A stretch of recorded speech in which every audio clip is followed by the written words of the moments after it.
வணக்கம். சுதந்திர தின ஆளுநர் விருந்து.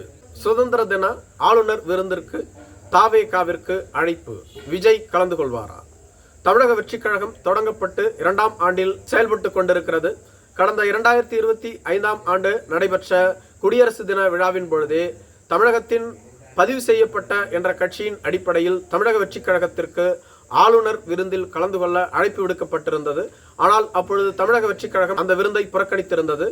ஆளும் கட்சியான திமுகவும் புறக்கணிப்பதாக அறிவித்திருந்தாலும் கூட இறுதி நேரத்தில் ஆளும் கட்சி என்ற முறையில் திமுகவின் சார்பில் முதலமைச்சர் மு க ஸ்டாலின், ஏவா வேலு, KN நேரு, மா சுப்பிரமணியன் போன்றவர்கள் கலந்து கொண்டார்கள். இதேபோன்று பாரதிய ஜனதா கட்சி மற்றும் பாரதிய ஜனதா கட்சியின் கூட்டணி கட்சிகள் கலந்து கொண்டன. அதிமுகவின் சார்பில் ஜெயக்குமார் அவர்கள் கலந்து கொண்டார். மற்ற கட்சிகள், அதாவது திமுகவில் இருந்த கம்யூனிஸ்ட் கட்சிகள், விடுதலை சிறுத்தைகள் கட்சிகள், மதிமுக போன்ற கட்சிகள் இந்த விருந்தை புறக்கணித்து விட்டது. தற்பொழுது 2025ஆம் ஆண்டு நடைபெறவுள்ள சுதந்திர தின விழாவில் ஆளுநர் விருந்தில் கலந்து கொள்ள தமிழக வெற்றிக் கழகத்திற்கு அழைப்பு விடுக்கப்பட்டுள்ளது. தமிழக வெற்றிக் கழகம் கலந்து கொள்ளுமா என்ற கேள்வியும் எழுந்து வருகிறது. மேலும் இன்று திருநெல்வேலி மனோன்மணியம் சுந்தரனார் பல்கலைக்கழக பட்டமளிப்பு விழா நடைபெற்றது. இந்த பட்டமளிப்பு விழாவில் கலந்து கொண்ட மாணவி ஒருவர் ஆளுநர் கையால் பட்டத்தை பெற மறுத்துவிட்டு துணைவேந்தரின் கையால் பட்டத்தை பெற்றுக்கொண்டார். இது மிகப்பெரிய அதிர்வலையை ஏற்படுத்தி இருந்தது. இது குறித்து அந்த பெண்ணிடம் விசாரித்த போது ஆளுநர் தொடர்ந்து தமிழகத்திற்கு எதிராகவும் தமிழ் மக்களுக்கு எதிராகவும் செயல்பட்டு வருகிறார். எனவே அவரது கையால் நான் பட்டம் பெறுவதை விரும்பவில்லை. அதற்கு பதிலாகத்தான் நான் துணைவேந்தரின் கையால் பட்டத்தை பெற்றேன். இதனால் ஒரு சில நெருக்கடிகளை சந்திக்க நேரிடும்.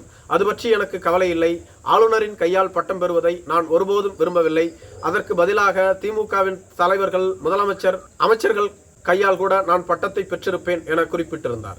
இந்த நிகழ்வில் இது மிகப்பெரிய சலசலப்பை ஏற்படுத்தி இருந்தாலும் அண்ணாமலை போன்ற பாரதிய ஜனதா கட்சியின் தலைவர்கள் இதற்கு மிகப்பெரிய கண்டனத்தை தெரிவித்து வருகிறார்கள். அந்த அரங்கில் இருந்த அனைவருமே ஆளுநரிடம்தான் பட்டம் பெற்றார்கள். அவர்கள் யாரும் தமிழர்கள் இல்லையா? இது திமுகவின் திட்டமிட்ட நாடகம். திமுக அரசு தொடர்ந்து மத்திய அரசிற்கு அவப்பெயரை ஏற்படுத்தும் வகையிலும் ஆளுநர் அவர்களுக்கு அவப்பெயரை ஏற்படுத்தும் வகையிலும் இதுபோன்று செய்து வருகிறார்கள். இது ஒருபோதும் நிலைத்து நிற்காது. எதிர்காலத்தில் இதற்கான பின் விளைவுகளை திமுக அரசு சந்தித்தே ஆக வேண்டும் என கண்டனம் தெரிவித்திருந்தார். மேலும் ஆளுநர் தொடர்ந்து தமிழக அரசிற்கும் தமிழ் மக்களுக்கும் எதிராக செயல்பட்டு வருவதால் தான் தமிழக அரசியல் கட்சிகள் பல இந்த விருதினை சென்ற ஆண்டை புறக்கணித்திருந்தார்கள். இதேபோன்று குடியரசு தின விழாவிலும் புறக்கணித்திருந்தார்கள். இந்த முறை தமிழக வெற்றிக் கழகம் இந்த விருந்தில் கலந்து கொள்ளுமா என்ற ஐயம் எழுந்துள்ளது. மேலும் தமிழக வெற்றிக் கழகத்தின் சார்பில் இது குறித்த முறையான அறிவிப்பு வெளியிடப்படவில்லை. மேலும் தமிழக வெற்றிக் கழகத்தின் முதல் மாநாட்டிற்காக அக்கட்சியின் முக்கிய தலைவர்கள் தொடர்ந்து பணியாற்றி வருவதனால் இது குறித்து அவர்களிடம் தகவல் கேட்க முடியவில்லை. அதே சமயத்தில் சென்ற ஆண்டை போன்றே இந்த ஆண்டும் தமிழக வெற்றிக் கழகம் கலந்து கொள்ளாது என்றே பலர் கூறி வருகிறார்கள்.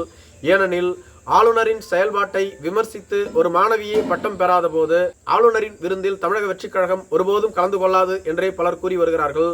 இந்த விருந்தில் தமிழக வெற்றிக் கழகம் கலந்து கொள்வதற்கான வாய்ப்பு மிக மிக குறைவு என்று கூறப்பட்டு வருகிறது. நன்றி.